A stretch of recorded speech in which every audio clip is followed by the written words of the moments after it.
Hi, everyone. I'm Katherine Lawrence with FoodSaveMe.com online nutrition and cooking classes. Today, I'm going to bring you into my house, so to speak. This is my office, but I want to share with you how I meal prep on Sundays. If you haven't watched it already, please check out my personal testimonial of how I suffered from horrible reproductive problems and transitioned to a whole food plant-based diet to help my body heal from those and recover. If you haven't seen it yet, then let me tell you, I am from Louisiana, so I didn't grow up eating foods like this.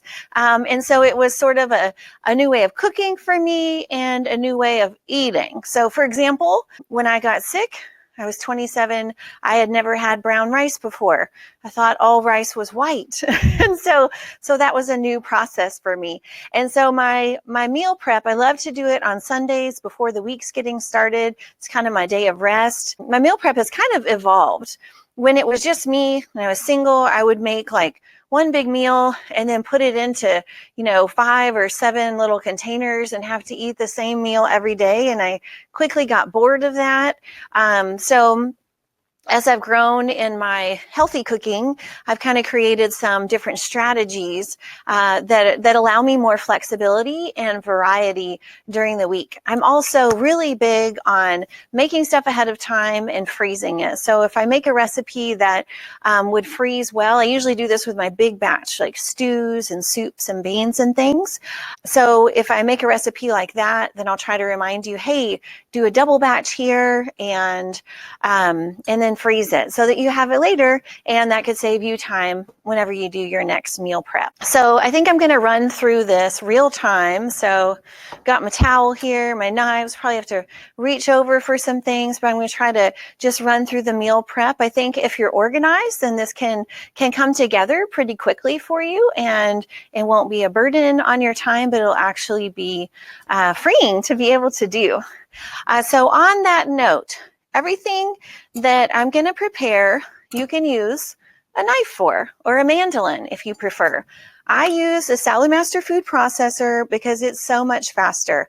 I'm not very good or safe with a knife, so I use my food processor. I love it. It's easy to clean, and it's just so much faster for me, especially if I'm doing a big class. Also, while I'm cooking, you might hear this, some clicking. I only use Saladmaster Cookware, and they have a little vapor valve on the top that tells me when I'm getting too hot. And so that's my audible signal to turn the temperature down. I don't want to cook my food at high temperature. We've been talking about in all of our videos about the importance of nutrients and enzymes in our food. And so I believe we need to keep those under 200 degrees. So this lets me know when my food is at 190. And then I'm just going to turn it down. So if you hear that in the background, just ignore it. That's letting me to head back, let me know to head back to that, over to that piece and turn it down. Also, I generally cook without the handles. The handles are removable, so you might see me pop those on and off. I just don't want you to be distracted by it. But in general, I cook without the handles, and then I serve with the handles on. So first I want to talk with you about strategy, because I mentioned my early strategy was to make a dish and just have 5 portions from it during the week, and that got pretty boring.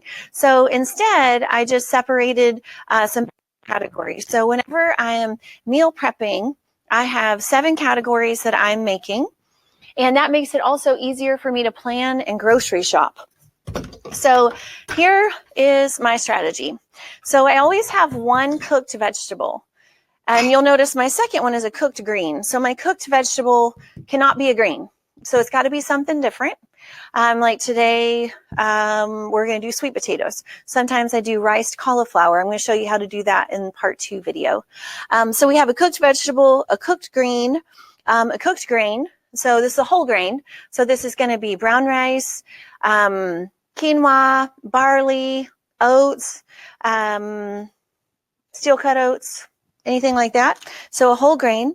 And then fourth, I have a raw green, usually some type of salad. Now, I don't pre-make juicy salads that have spinach in them because they don't keep as well. So if I'm making something that needs spinach in it raw, then I'll usually just throw in the spinach before I eat it, whatever day I'm eating it. And then I always make a breakfast. I have some favorites, so I'm going to rotate in these meal plan parts. One day I'm going to make overnight oats. I love that. One time I'm going to make my favorite comfort breakfast, which is tofu scramble with veggies and quinoa in it. And then one day for breakfast, we're going to have grits and greens and beans, my traditional Southern breakfast from Louisiana. And then I have a main dish, and that's one that I kind of split up. And so make something that you like. Usually the main dish is the one that's easy to make double batches of, and then you can throw the extra in the freezer to save you time. And then I always have a bean dish. For me, this is important. Having a lot of fiber is really important to my reproductive health. I talk about it in our other videos, how important fiber is for healing and preventing other diseases. But I notice a difference in myself, in my hormones, in my PMS symptoms. All of that is greatly affected by my level of fiber intake. And so I always have a bean dish. Okay, so these are kind of my basic strategies, and you have these in your handouts too, so feel free to take notes, and maybe you can find a better way to do it than I can. I want to tell you something about beans. Beans are an important staple, right? So, I used it when I first transitioned my diet back in 2006. I was using a lot of canned beans because I wasn't familiar with how to cook them, and I didn't plan ahead. I need some beans. Let me start, an hour or two before I need them, that sort of thing. I was not so great at planning. So I did a lot of canned beans, but then I saw this great show. I love it. It's called How It's Made. And I learned how that canned beans are made. And so what I understood from that show is that canned beans, they're actually cooked in the can at 400 degrees. They're steamed in the can at 400 degrees. For me, that set off a bunch of alarms. For one, I don't like cooking my food over 200 degrees. I want the nutrients in the food, but also I have to be really careful with my reproductive system, that I don't want to add any plastics or chemicals or whatever might be coming from that can. I didn't want to add that to my body. So that was the last time I ever had canned beans. So I had to come up with a solution that works with my crazy busy schedule. So what I do a couple of times a year, I have a bean cooking day, and I make the beans that we eat the most of, our family. So we do a lot of pinto beans. So I'll make like a 10 quart of pintos, and then I'll do a 10 quart of black beans usually, or kidneys. We use those both a lot. And then maybe a 10 quart of black-eyed peas. And I cook all those. I don't season them at all. And then be sure you don't overcook them because you don't want them to be mushy. And then once they cool, I put them into Ziploc bags. I put 1.5 cups of beans in each bag. I do that because that's about how much is in a can, and most recipes they're based off of how many cans of whatever bean you need. And so if you open my freezer, it's fabulous. I have a row, like a whole shelf of cooked black beans, whole shelf of cooked pintos, and then black-eyed peas. It is beautiful.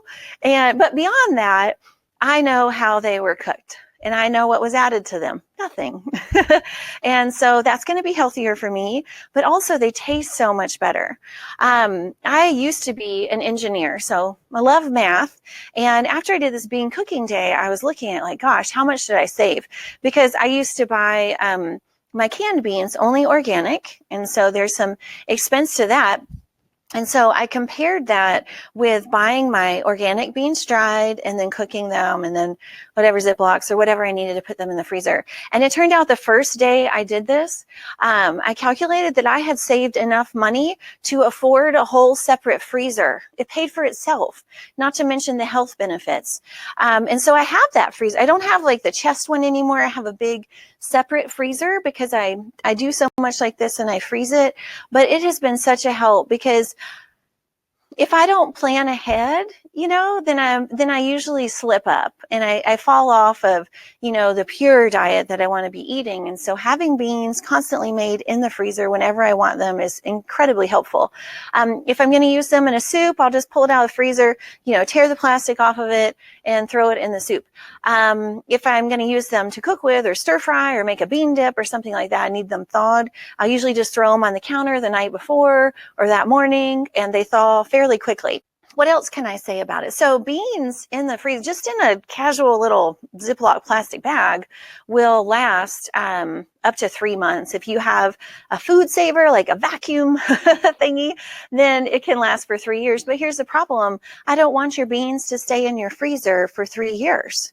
Right? You put them in there and let's have a healthy rotation of them coming out, using them in our food. So that's how I make my beans. So you'll see today our beans are already thawed.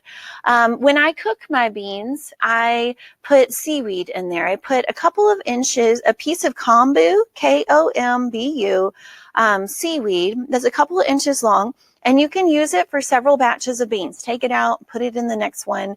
And it helps to soften the beans. It adds some more minerals, some calcium, and helps to tenderize them. So that's my favorite throwback to my vegan macrobiotic diet that I started out on when I first got sick. So I love using seaweed in that way and some other ways, but primarily in my beans. Okay, so let's talk about meal planning. What does it look like on your plate?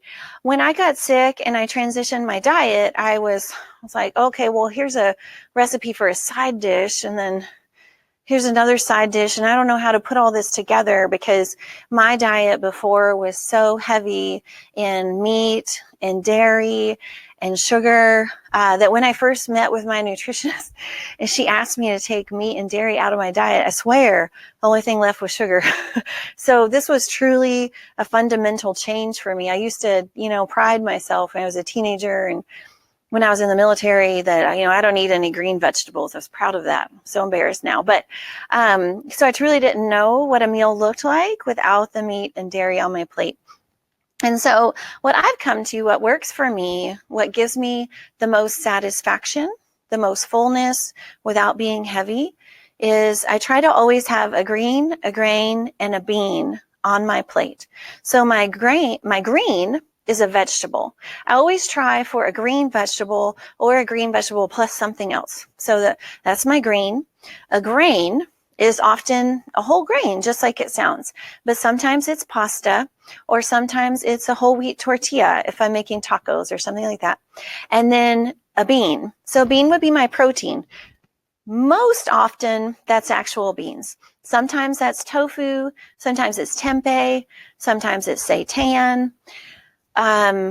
If my dad comes to visit, he doesn't eat the way that I do. So then we kind of wander into the meat substitutions, some of those veggie burgers and veggie broth things. But I've realized, because if I just have the green part of it, if I just have a veggie, then I'm often not satisfied. Just for me, it's not enough to sustain me very long and help me overcome my cravings.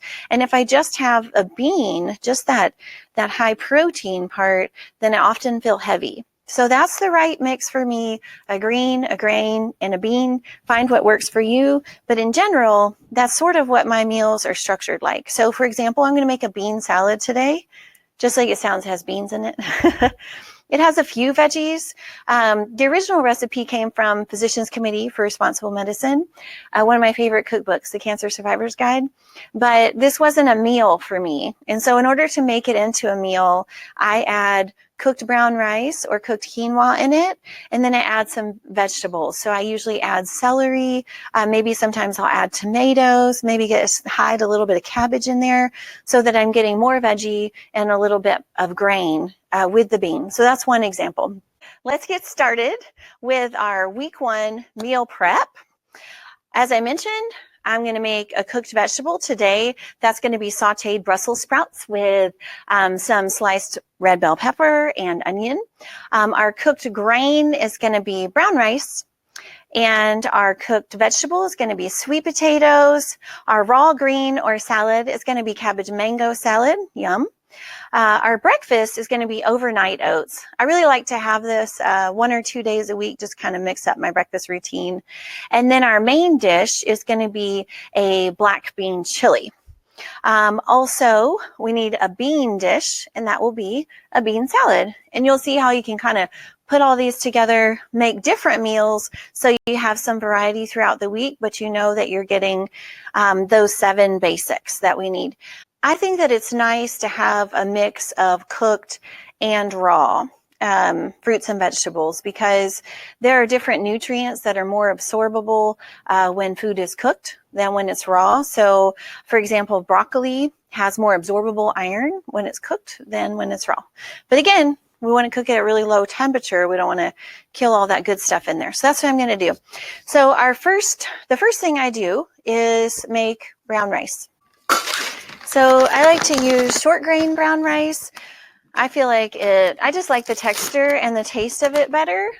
And I found that people who generally don't like brown rice very much will like the texture of the short grain a little bit better than the long grain or the basmati. So I'm putting 2 cups of brown rice in here. And then I'm going to add 3.5 cups of water.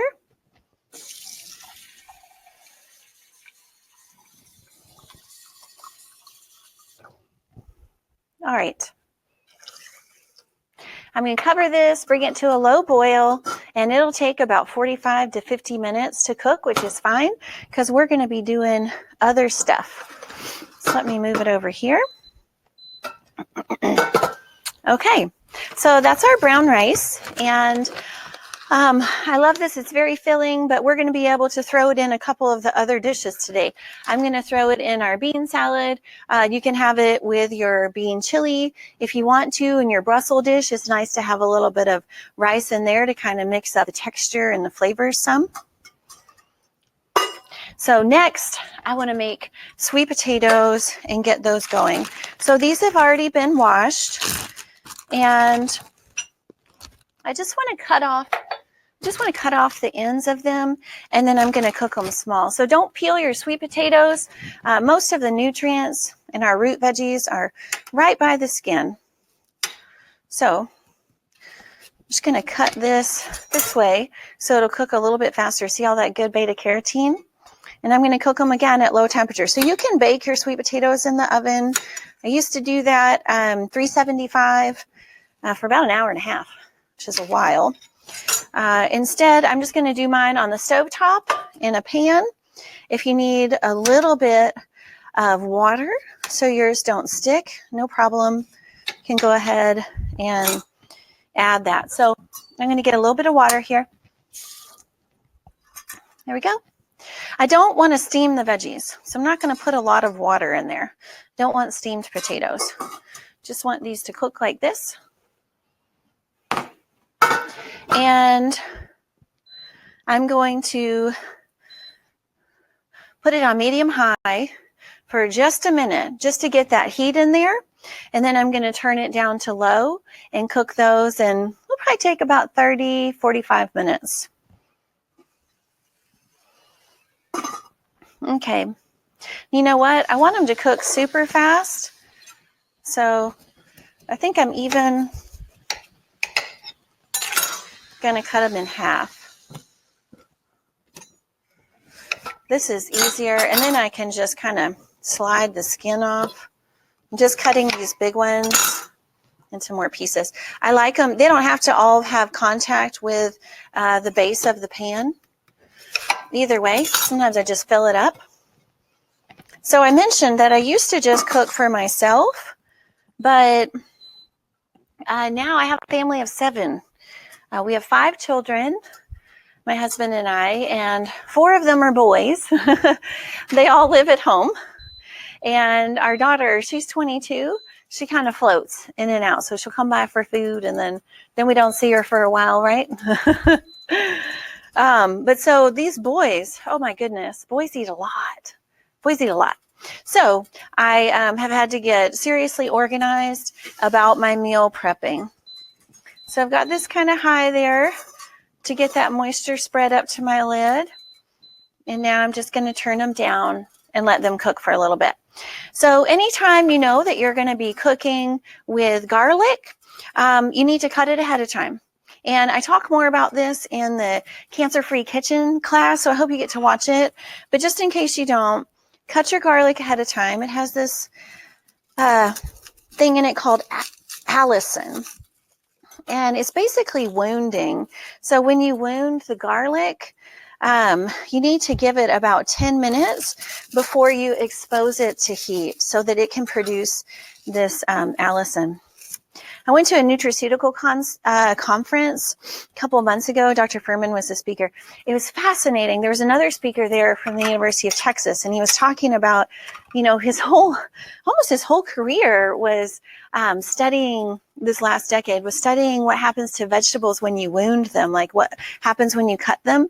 And so I'm going to cut this. I'm just going to pre-mince about 2 bulbs of garlic, just so you know what I'm doing. So he's been studying wounding vegetables for a long time, and he was talking about how vegetables are made to protect themselves, from heat and water and damage.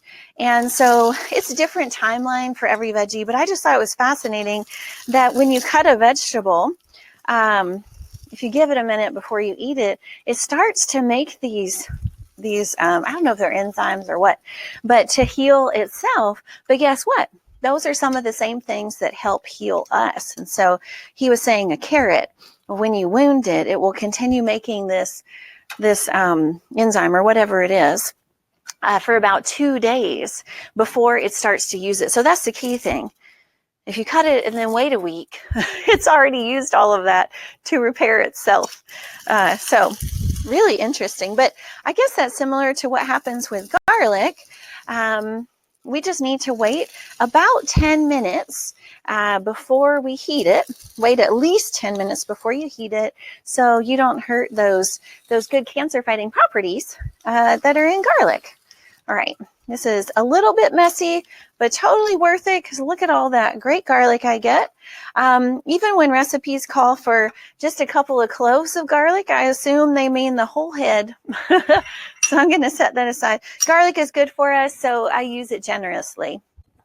Let's move on to our next one. So our next dish is going to be sauteed Brussels sprouts with onions and bell peppers. As soon as I find them, here they are. All right, move this out of the way. So I'm going to take my pan. It's about 4-quart capacity. I'm just going to start this on warm because I like to caramelize my onions before I do anything else for this dish. When you caramelize it, you kind of cook it low and slow and it releases these sugars. It's delicious. And instead of thin cutting them on my machine, I'm actually gonna thick cut it. I think I need a bowl to catch my scraps today. Here we go. So I'm gonna kind of thick cut this into half moons, and I'll show you here in just a second. All right, so 1/2 moon is about that thick, right? I'm going to put those in my pan.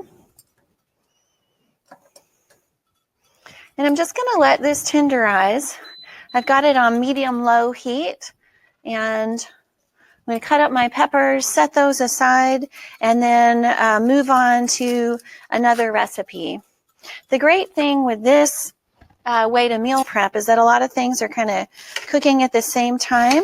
So you can go back and forth in the kitchen, and that'll help you to be more efficient.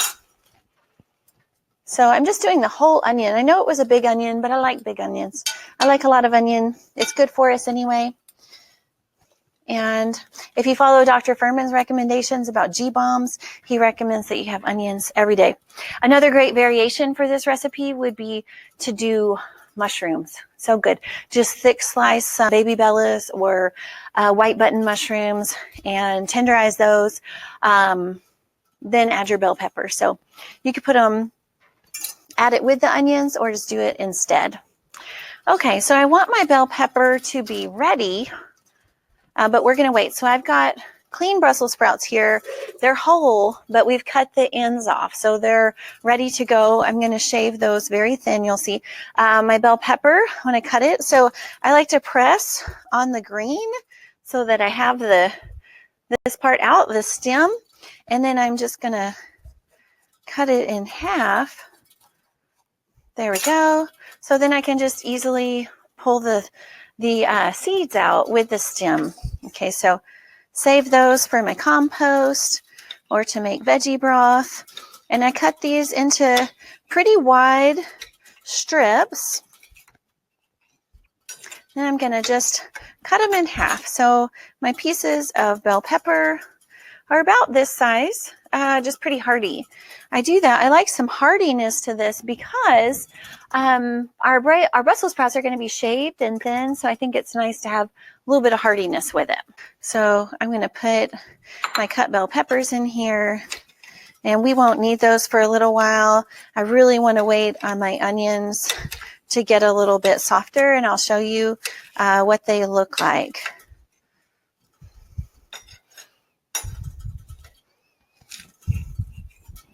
Okay, so there's our bell peppers. I'll set those aside. I'm setting my Brussels sprouts aside. And at some point, I'll probably throw in some garlic. That would be good.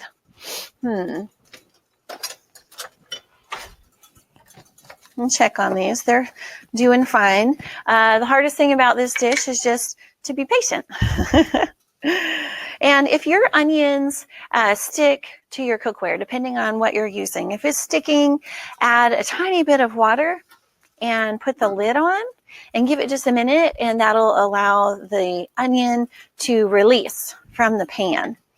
And I grew up not cooking with my lids, so that was new for me too. But lids, if they're designed well, will help retain the moisture from the vegetable and use that so you don't have to cook your food in a lot of water, because that's not always good. So I'm going to leave the lid on there so it kind of soften them up a little bit faster. Next is our black bean chili. This is going to be delicious. This one is so quick and easy. I'm going to move my onions aside, and we'll revisit those, I promise. Okay, and then, you know what? I actually don't need to move my onions over. There we go. Because I'm going to do the black bean chili in this instead. It's just a plug-in pan that I like to use better, because I can just set the timer and let it go, and then it'll turn off for me. So that's going to be a little bit more convenient. So for my chili, I do want a thin sliced onion. So I'm going to process this. I'm using yellow onion. So I use a lot of onions. They're so good for you. I think the yellows are my favorite. They have kind of that sweet flavor. They're sweeter than the white. And so for my chili, instead of a real thin slice, I kind of want like a sort of a chunky dice, but so I can have some firmness to it. All right. So I'm getting like little strips like that.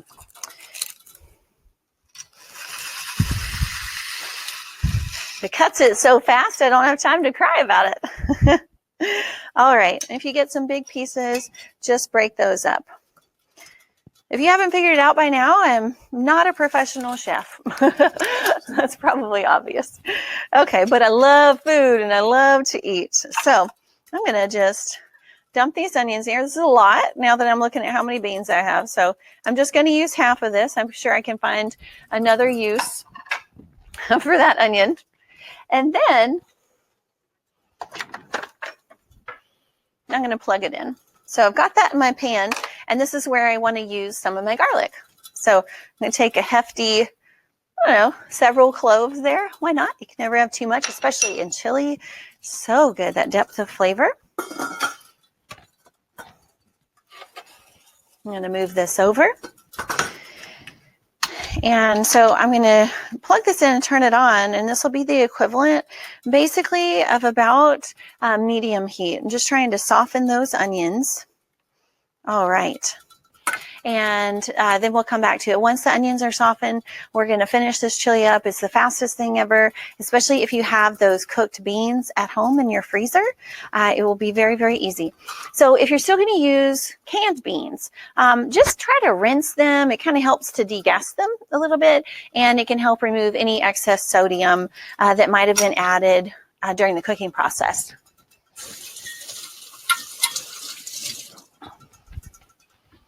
All right, look at this. We're making really good headway. Let me check on my onions here. Oh, still pretty firm. See, still pretty firm, but they are browning a little bit. So we give those a few minutes. My rice is good. I can hear it clicking every once in a while. And whew, sweet potatoes are coming along nicely. We've got our onions for the Brussels sprouts. Our chili is going.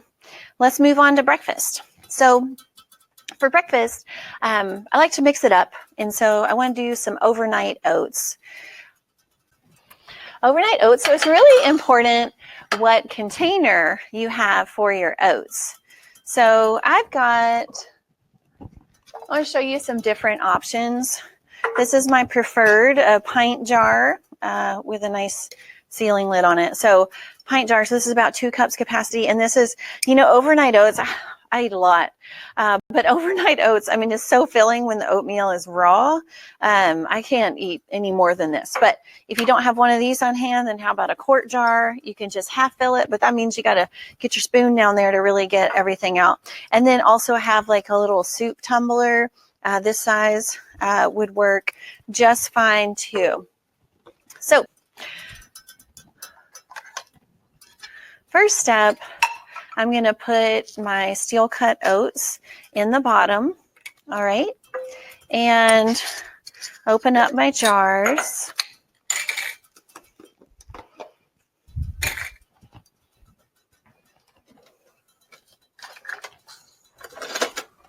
Okay, I'm going to do about half a cup for each one. And that is going to be plenty. So filling.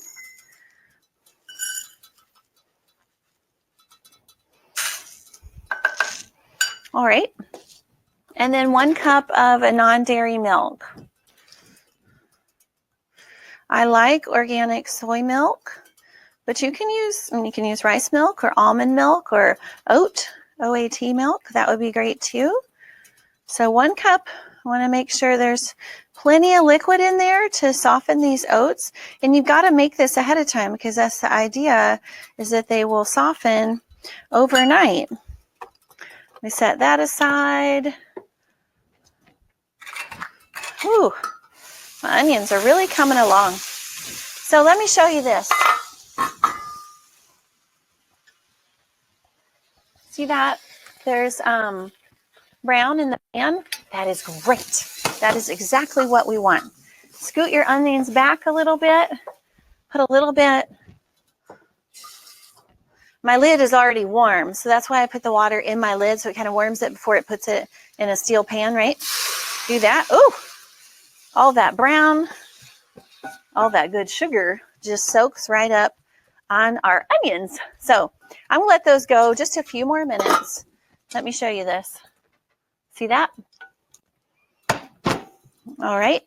And let those go for a few more minutes, and then we'll add our bell peppers.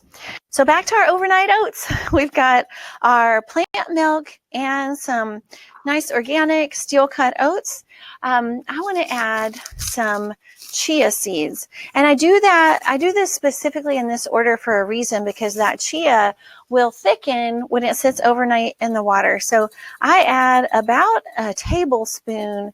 These are black chia seeds. So I add about a tablespoon each, and that's good. So I really recommend getting a knife or a spoon and stirring it at this point, just to make sure. I like to have my chia submerged in the Dang, it's going to be so good. I'm excited for y'all to try this. We got so many smells going on in the kitchen. Having to remind myself, check on this, check on that. Okay, so next, I'm going to cut up an apple. So this is a smaller apple than I would prefer. If you have a larger one, then by all means use that. And I'm going to cut it right. Man, this is a great way to start the morning with all this fiber and vitamin C, antioxidants from some of the berries. So I'm going to, woo, that's hot. I'm going to split up my apples here into my 2 containers. So 1 apple is enough for 2 of your breakfasts. And then I don't have to cut these. I have some fresh blueberries. This is a point I really wish I had some fresh strawberries, or even frozen would work, but I like to cut the strawberries up small so you really get that sweetness from the strawberry in your oats. But for today, that sweetness is going to be courtesy of the blueberries and the apples. Okay, next, pick whatever your favorite nut is, walnuts or pecans. I love pecans. So we're going to do some pecans today in one. And I do about a tablespoon of mixed nut in there. Not mixed nut, of just nut pieces. So got about a tablespoon into this one-ish, right? And then for my walnuts, these are a little big, so I need to cut them down. That might be more like 2 tablespoons. Okay, and then I'm going to put these pieces in here just like that. And voila, that's our overnight oats. If I could find the lid, I would put it on. Oh, here it is. So overnight oats are ready. Let me show you. Yeah, see? Oh, this is going to be so good. And in the morning, I just give it a shake and then dump it out into a bowl and stir it real well. So that's our overnight oats. And then this also has pecans in it. Ooh, I think I poured some out. Okay, so these are ready to go in the refrigerator and they'll be delicious for tomorrow. Also, pretty good for, you need to eat them in the next 2 or 3 days. Another great variation, especially if you really like that sweetness, is to add some bananas. So cut up some bananas in there. That'll be nice and sweet as well, if that's what you're looking for. I talk a lot about sweetness because I was previously a sugar addict and I have young children, and so they're always wanting something sweet. So I'm trying to find healthy options for those. Okay. Next, our onions. Once again, they have that brown on the skillet. No problem. I'm going to put, and then I think we're ready. Put a little water in there. It'll warm up because my lid is, well, it was hot. Okay, stir them. And look, all that comes off the pan. You're essentially deglazing your pan. You're getting all that sweet sugar back onto your onions. So now I'm going to add those peppers. All right. And I'm just going to cook this on medium covered for about 5 minutes. I just want the peppers to soften up a little bit. Oops. All right. Sweet potatoes are doing great. What is this we're making? This is our black bean chili. Oh, good. So we've got onion and garlic. Man, it smells good in here. All right. Next up. So we've got nice, soft onions and garlic. See that?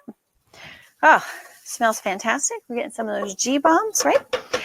Next, I'm going to add about 2 cups of salsa. I put this in the bottom. So it's essentially the same thing I did with the water and the onion pan. I just want a little liquid to get that sweet syrup up. Okay, and the salsa will do that. And then, woo, I think we used a spicy salsa today. Okay, now I'm adding my cooked black beans. Everybody thinks, you know, beans are just fiber and protein, but they're actually a great source of calcium and iron. So if you're raising children, this is also very good for them. It's important that they have beans, in my opinion. Okay, next I'm going to add some frozen corn. I like the crunch that it gives to it, a little bit contrast in flavor. So I usually add about a cup. So I have used 2 cups of salsa. Yep. The equivalent of 4 cans of beans. So for me, that's 4 bags.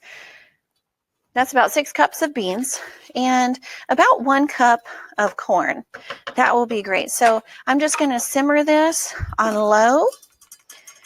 And before I serve it, it'll be ready in a few minutes. So I'm just going to simmer it, kind of let the flavors go together. If you want to add some spices, you can. And I can add some cumin and chili powder to the chili if you want. But my main flavoring, I'm going to use a little bit of lime juice, a little bit of lime zest. All right, so I got a little cumin-ish. I mean, it's up to you. I think it's great without it too.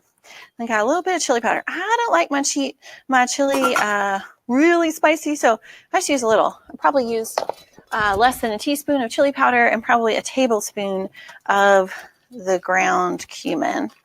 Oh my goodness, this is going to be fantastic. Now I use salsa. You can use some diced tomatoes if you want, or you can use the fire roasted diced tomatoes. If you would rather, anything's going to work in there. I just like to have the tomato part of that. Remember, I'm raising men. I have 4 little men at home and one big man husband. So we do a lot of tomatoes because we want healthy prostates. Oh my goodness. This looks great. I think I need a handle. It's getting pretty hot. So I can show you. Oh, look how delicious. Looks good, yeah?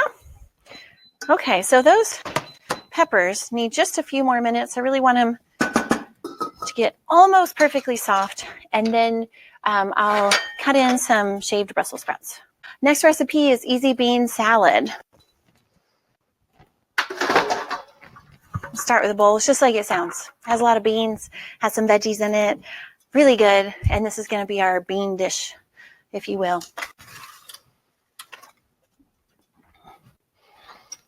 Okay, so we start with lots of beans. So we use what I had in my freezer. We have black eyed today. This is a good one for you to make Mother's Day, right? For good. We are using 1.5 cups of beans also. So black peas, pinto beans, 1.5 cups of kidney beans. If you like black beans, in here. So far I've got black-eyed peas, pinto beans, and kidney beans. And you can use your favorites. Use black beans, some chickpeas or garbanzos if you have them. That will be good in here too. I also have some edamame, so some soybean. So you can use those too. And this just gives it such nice bright color. Okay, what I'm realizing is that my bell peppers and onions are ready. So I want to stop for a minute and go back to my Brussels sprout dish. This is the fun of meal prep. Never get bored, constantly open. So I've got, look how beautiful, yeah? And I've got some fresh Brussels sprouts. This is about 1 pound or so. And, you know, I find a lot of people don't like Brussels sprouts, but when they're shaved real thin, they do. So that's how I make them. I just shave them. So what I mean by shaved is super thin. See that? Super thin. So they don't have that, such a firm texture that some people find off-putting. Brussels sprouts are so good for us. They're in that cruciferous veggie family. So these can be good cancer fighters. So I want to constantly searching for different ways to get my family to eat more Brussels sprouts. All right. Okay. So now I've got this covered. I'm going to get a little bit of water. I'm going to toss this a little bit. And I'm just putting tiny amount of water in there so that it can create enough heat just a little bit of vapor. I don't want to steam it. That's too hot. So just a little bit of vapor cooking. All right. I'm going to cover this and cook it on medium low until those Brussels are tender. And I'll come show you what they look like. All right. Back to bean salad. It's actually the last thing on our meal prep today. So we got a lot of beans going on. We got edamame there too. I got a little extra, just throw our little extra Brussels sprout in there. I'm going to add some brown rice. I mentioned that this recipe didn't originally have it, but I like adding the brown rice. It makes it kind of more of a meal, I guess, if you will. I use about 1.5 cups of brown rice total. Got some corn. Corn and celery are rich in lutein. So we use corn at our house. You got to chew it to be able to get the most of the health benefits from it. But lutein has shown to destroy colon cancer cells on contact. So I like using corn and celery for that reason. So I kind of try to thick slice my celery so that I get that crunch. I'm going to use 3 stalks today in our salad. There we go.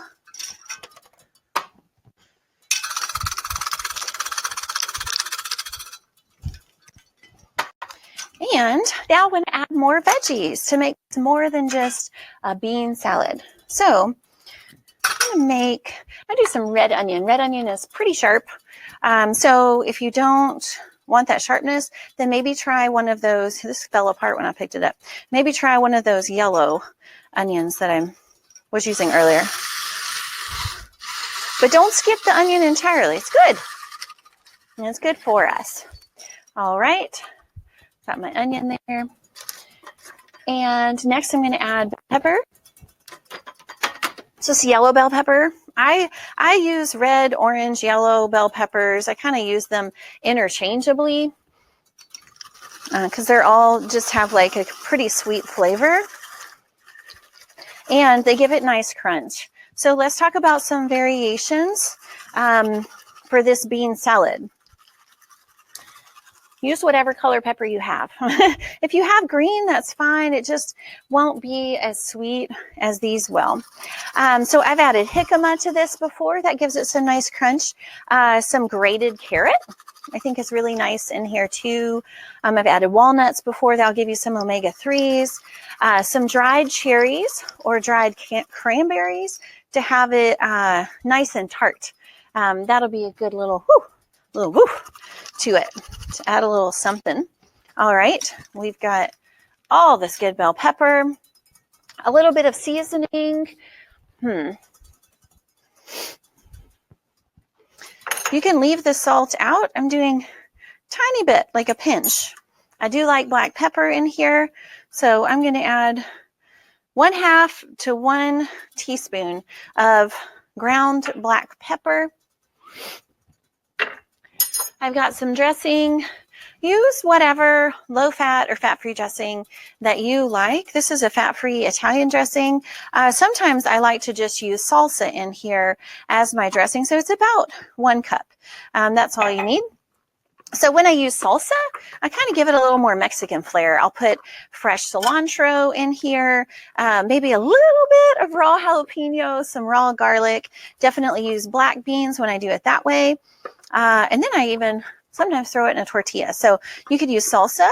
You could use a nice balsamic vinaigrette. That would be good in here too. Totally change the flavor. The important thing is you're getting all these great beans, all of this good fiber. So here's our bean salad. Nice and colorful. I've seen people add mango to this too. It's really good. Nice, yeah? All right, so our overnight oats are done. Our bean salad is done. I'm sorry, this is not our last recipe. I forgot about our raw green or veg. So I'm just kind of stirring the Brussels sprouts so that the moisture can be dispersed. Oh my goodness, this smells so good. At this point, you can season it. You can add pepper. Sorry, got garlic in it. I'm from Louisiana, so I love Cajun seasoning. So I'm just going to put on a couple of pinches of Cajun seasoning. So that's like cayenne pepper, garlic powder, black pepper is usually in it. The rest of the flavor is just going to come from those sweet onions and red bell pepper. Okay, let me rinse this and then we'll make our salad. So we have cabbage mango salad. Let me check in on my chili. Oh my goodness, this looks perfect. It's nice and warmed through. So let's do a little bit of a diversion. I want to just stir in the lime juice and the cilantro. And that'll be good. So anytime I use a citrus fruit, I'm just always in the habit, you don't have to do this, of zesting that citrus fruit because there's so much vitamin C on the outside of a citrus fruit. So get a good looking one and definitely wash it, clean it. But see all that zest falling off? I just love it. And it gives it like that nice, fresh aroma. It's just clean. Okay. So I'll put my zest in here for a little bit of lime. And you can use lemon too. I really like lime in here though. That's what I recommend. And then I'm going to use some lime juice. Looks like it's time to sharpen my knife. Okay, so this is a pretty juicy lime. So I'm only going to use about half of it. I'm going to set the other half aside. Okay, and then next we need some cilantro. Oh, this smells great. So I've got fresh cilantro that's been washed. This is how I like to store it in my fridge. After I wash it, I just recut the stems so they're even and store it in water, and it keeps it nice and fresh for longer. So I'm just going to tear off some. Maybe. Okay. And then mince this.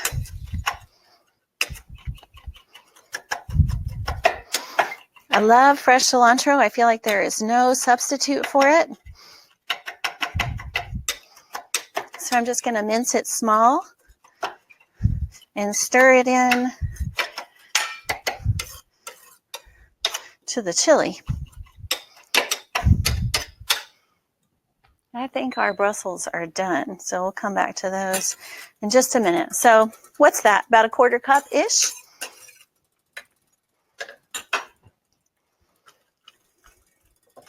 I know what you're thinking. That's probably why her knife is dull, because she cuts directly on her counter. I know. You can use a cutting board if you'd rather. So let me show you this. It is beautiful. We haven't added any fat to this. Y'all, this is almost completely fat-free, but you know what it's full of? Fiber, nutrients, phytochemicals. Delicious, right? And you can have it plain. You can serve it on top of quinoa. My intention here is to serve it with our brown rice that's cooking. Oh, and that's coming along fantastic. All right. Like I had my sweet potatoes a little too hot. So I'm going to turn that down. Let me move this chili over and we will check in on our Brussels sprouts. We've still got to make that last salad. Oh, yeah. Oh, look at that. Oh, my goodness. Oh, this is great.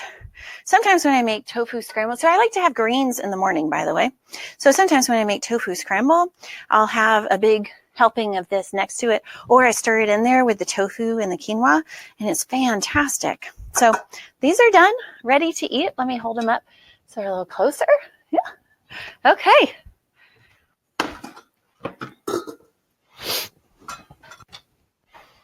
I'm going to add a little bit of water, just a little bit more moisture. It looks like I had it up too high for my sweet potatoes. I'm used to making those at home. Every stove's different, huh? Okay, so last recipe, truly last recipe in this week's meal prep is our raw green or salad. And so I'm going to make a cabbage mango salad. This is kind of a staple in our home. We do a lot of different variations. Transfer my trash bowl. I like to use my thermal bowls for my salads so I can just store the salad right in it. So it's got orange, mango, green apple. You can use a red too instead. Some carrot and some cabbage. So green cabbage, one of the most nutrient-dense foods in the whole world. Did you know, I'm told, there are more nutrients in one head of green cabbage than an entire football field of iceberg lettuce. So when you are thinking about what's my green going to be this week, you don't need to pick iceberg lettuce, pick cabbage or something more nutrient dense. I also like this cabbage for a pre-made salad because it's just firmer. It's harder. It's going to hold up longer throughout the week. So I wouldn't make a pre-made salad with spinach in it, for example, because the might wilt. Oh, a couple of things. So in your cabbage, use the whole thing. Use the core and everything. I have a lot of students tell me, oh, I don't eat cabbage because it makes me gassy. Do you know why it makes you gassy? Because you're cutting out the core.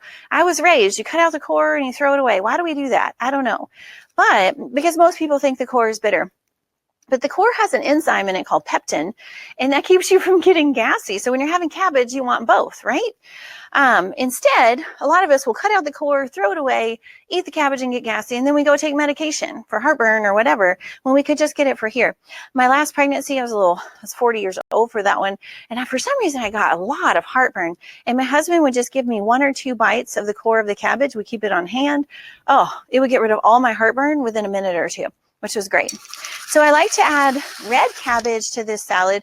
One, because it adds color, but second, in case I cut myself, right? It just covers it up. And then we can call it chef salad because there's a little bit of the chef in there. Just kidding. The boys call it finger food then because it's got a little bit of finger. All right, so be careful when you're cutting. Apple, you can use a red apple or a green apple. I just core this. This is a little hash brown cut that I'm using, but you can dice it if you would rather do that. All right, some mango. Don't peel your mango. You don't need to. Just wash it well. And if you cut it small enough, you're not even going to notice the small amount of peel that goes in there. Plus, it gives you extra fiber. I just love mango. So if you listen to our cancer class, talk about breast cancer specifically, and it's beta carotene rich foods which help prevent breast cancer. They're very protective for women, and so I get that in mangoes and carrots and sweet potatoes. See, where all of my meal preps, I try to have mango, sweet potato, something orange in it, so that I'm getting that regular source of beta carotene every week without having to think about it. I also get it from dark leafy greens, so maybe I'll do kale one week, but that way I'm getting something daily. So ooh, this mango smells so sweet. Last, I'm going to grate some carrots. So this is going to be a small, like slaw cut. Don't peel your carrots. Just like sweet potatoes, all the nutrients, most of them, are right there by the skin. So just rinse it gently, not with a steel thingy that's going to, if you're washing your carrots and you see orange going down the drain, stop. That is your beta carotene. All right, so now that I've got on my small cone, for my citrus, I'm using orange today. You can use lemon, whatever you want. I am going to zest this, though, because I want that good vitamin C and the tanginess of the zest. So there we go. Finally, I'm going to cut this and juice it.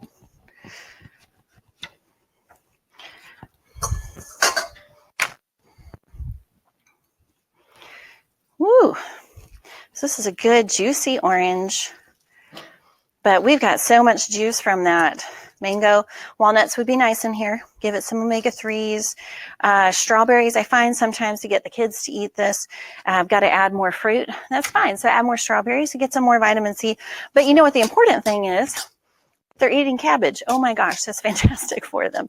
So if I have to add a little fruit to that, no big deal. I want to show you this. So I call this our cancer-fighting cabbage salad because it's just good for everybody. Sometimes I'll have this for breakfast. So good. It goes great with the tofu scramble. I even have a side of it with my oatmeal. You know, my day changes. My day goes differently when I start my day with a lot of nutrients, lots of vitamins and minerals, chemicals. I just feel like I have so much more energy, and I love it. All right, so here's our brightly colored mango cabbage salad. Delicious. It smells amazing in here. I'm going to check my brown rice. Oh, perfect. Perfect. Oh, my sweet potatoes to die for. Oh my goodness. All right, let me move some stuff out of the way so I can show you what we've got going on here. I've made a total mess in my kitchen.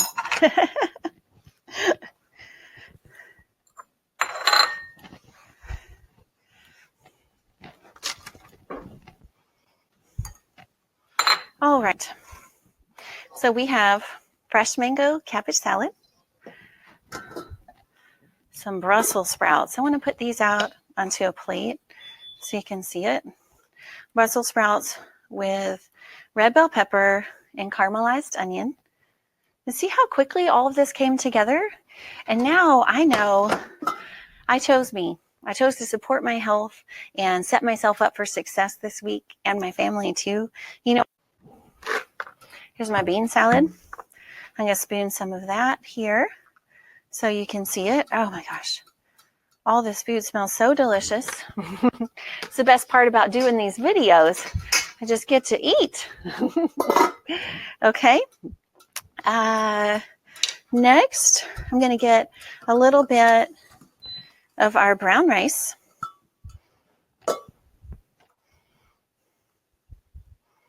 Put that in the bottom of the bowl. I really don't put a lot in there. And next, I want some chili.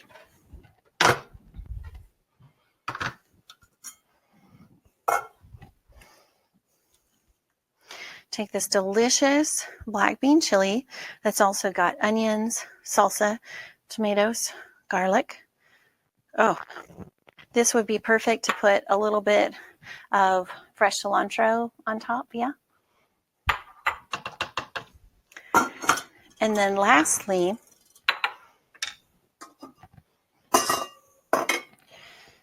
oh, this sweet potato is hot and it is falling apart. Ooh, so that was done. That was done in about 40 minutes or so. Oh my goodness. So I'm just gonna, when it's cooked real nice, oh, look at that. Nice sweet potato that just comes out of the skin. Let's do another one.